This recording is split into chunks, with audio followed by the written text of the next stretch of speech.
मुद्रा की पूर्ति के अपन मुद्रा गुणक सिद्धांत पढ़ेंगे। लेकिन उससे पहले अपन पढ़ेंगे कि मुद्रा की पूर्ति की अवधारणा क्या है, कंसेप्ट क्या है। मुद्रा की पूर्ति के मुद्रा गुणक सिद्धांत या उच्च शक्ति प्राप्त मुद्रा के अनुसार मुद्रा की पूर्ति दो तत्वों पर निर्भर करती है। पहला है मुद्रा गुणक, जिसे एम से सूचित किया जाता है, और दूसरा उच्च शक्ति प्राप्त मुद्रा या रिजर्व मुद्रा अथवा मौद्रिक आधार, मनी बेस या हाई पावर मनी, इसे एच से सूचित किया जाता है।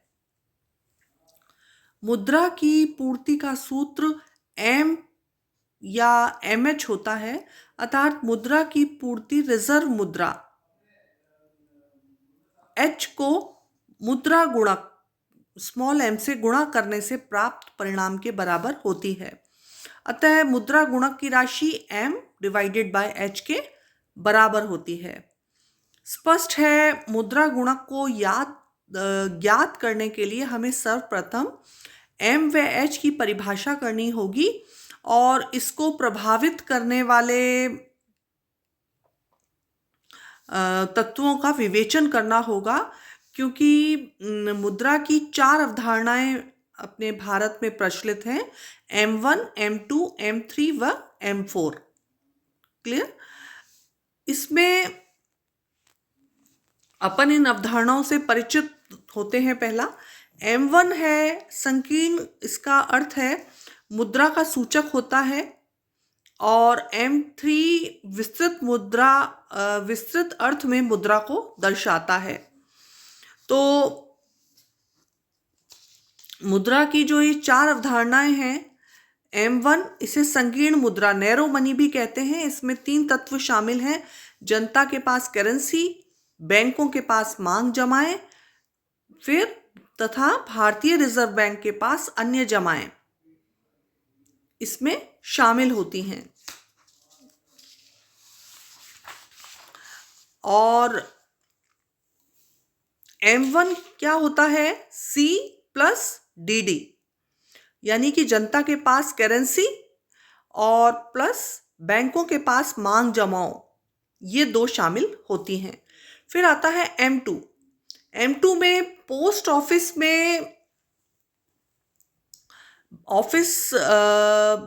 ऑफिस बचत बैंक की जमाओं को जोड़ने से M2 की राशि प्राप्त होती है। ठीक है। M3 क्या होता है? M3 M1 में बैंकों की अवधि जमाओं, टाइम डिपॉजिट्स को शामिल करने पर M3 की राशि प्राप्त होती है।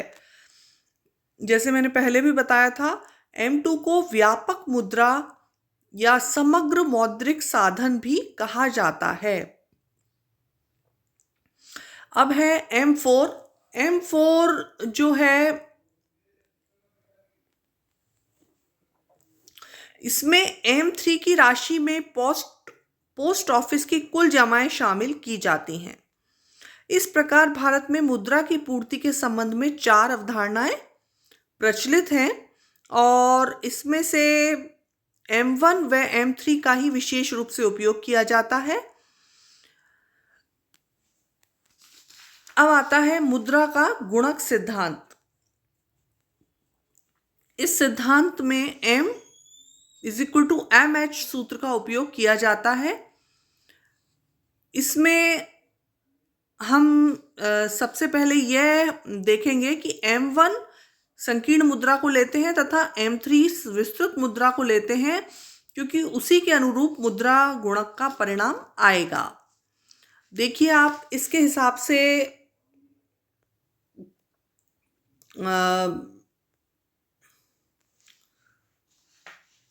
हम आपको बताते हैं इसमें कि उच्च शक्ति प्राप्त मुद्रा H भारतीय रिजर्व बैंक व भारत सरकार द्वारा उत्पन्न की जाती है।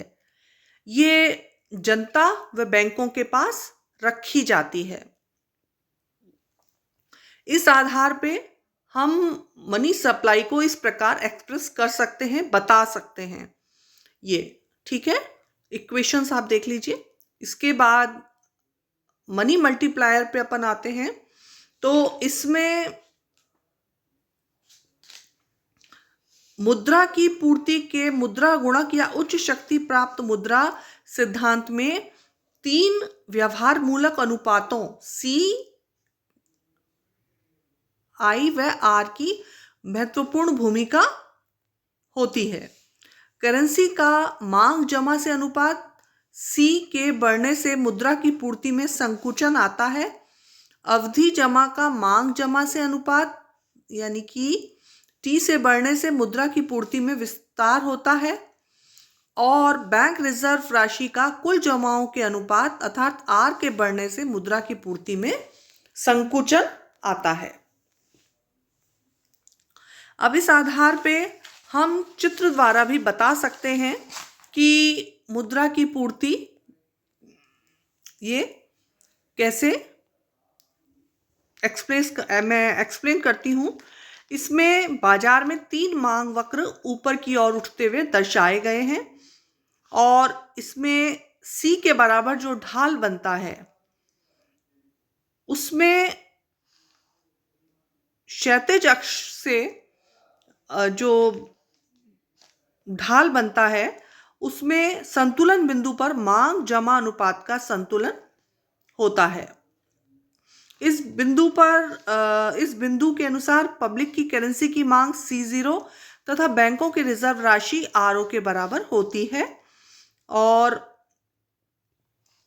इस चित्र के द्वारा मुद्रा की पूर्ति के H सिद्धांत में या मुद्रा गुणक सिद्धांत में 3 व्यवहार मूलक अनुपातों जैसे C, R व T की भूमिका स्पष्ट हो जाती है।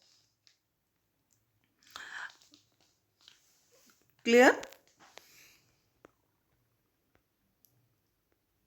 ये है हाई पावर मनी व मुद्रा गुणक का सिद्धांत।